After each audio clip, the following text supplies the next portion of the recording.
ล็ดลับเติมบุญให้ตัวเองทำได้ทุกวันที่ใดก็ได้เพียงพนมมือไม่ต้องจุดธูปแล้วระลึกถึงสิ่งศักดิ์สิทธิ์หรือเทพเทวดาประจำตัวแล้วกล่าวตามนี้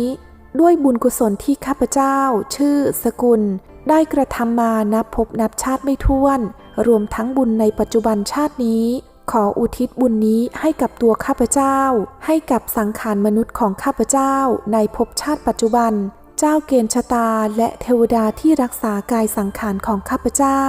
ขอให้ดวงจิต